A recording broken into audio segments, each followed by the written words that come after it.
This is completely a non-partisan group of people behind you.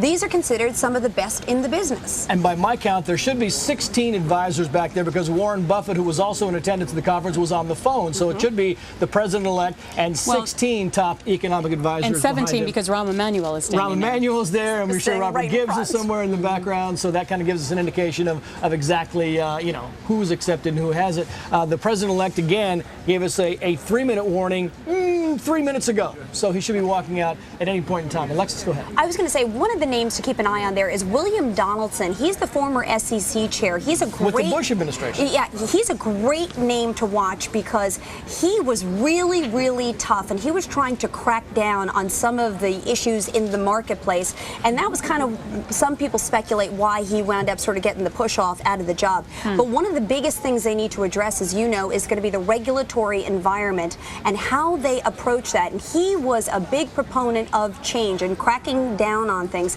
The fact that William Donaldson is there is going to suggest that the role of SEC chair is going to be crucial in this next administration. Rarely right now are we seeing that much of Christopher Cox right now as he's trying to address some of those issues. And here comes President-elect Barack Obama taking to the podium. Along his side with the vice presidential, the new vice president, Joe Biden. Thank you very much, everybody. Thank you very much. This morning we woke up to more sobering news about the state of our economy. The 240,000 jobs lost in October marks the 10th consecutive month that our economy has shed jobs. In total, we've lost nearly 1.2 million jobs this year, and more than 10 million Americans are now unemployed. Tens of millions of families are struggling to figure out how to pay the bills and stay in their homes. Their stories are an urgent reminder that we are facing the greatest economic challenge of our lifetime, and we're going to have to act swiftly to resolve it. Now, the United States has only one government and one president at a time.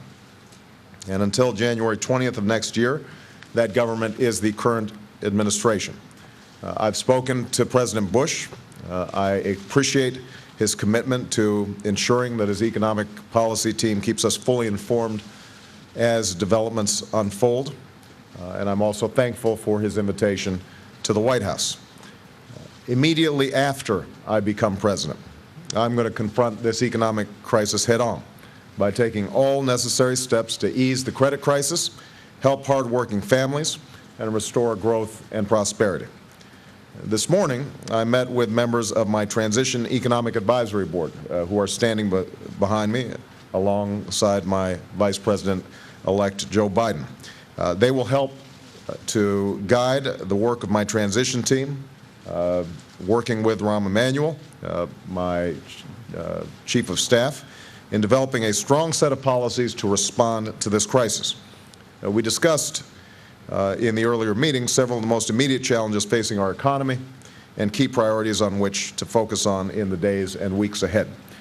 First of all, we need a rescue plan for the middle class that invests in immediate efforts to create jobs and provide relief to families that are watching their paychecks shrink and their life savings disappear. A particularly urgent priority is a further extension of unemployment insurance benefits for workers who cannot find work in the increasingly weak economy. A fiscal stimulus plan that will jumpstart economic growth is long overdue. I've talked about it throughout the last few months of the campaign. We should get it done. Second, we have to address the spreading impact of the financial crisis on the other sectors of our economy. Small businesses that are struggling to meet their payrolls and finance their holiday inventories, and state and municipal governments facing devastating budget cuts and tax increases. We must also remember that the financial crisis is increasingly global and requires a global response. The news coming out of the auto industry this week reminds us of the hardship it faces, hardship that goes far beyond individual auto companies to the countless suppliers, small businesses, and communities throughout our nation who depend on a vibrant American auto industry. The auto industry is the backbone of American manufacturing and a critical part of our attempt to reduce our dependence on foreign oil. I would like to see the administration do everything it can to accelerate the retooling assistance that Congress has already enacted. In addition, I've made it a high priority for my transition team to work on additional policy options to help the auto industry adjust, weather the financial crisis, and succeed in producing fuel-efficient cars here in the United States of America. And I was glad to be joined today by Governor Jennifer Granholm, who obviously has great knowledge and great interest on this issue.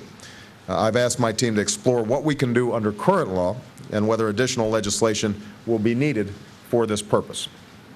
Third, we will review the implementation of this administration's financial program to ensure that the government's efforts are achieving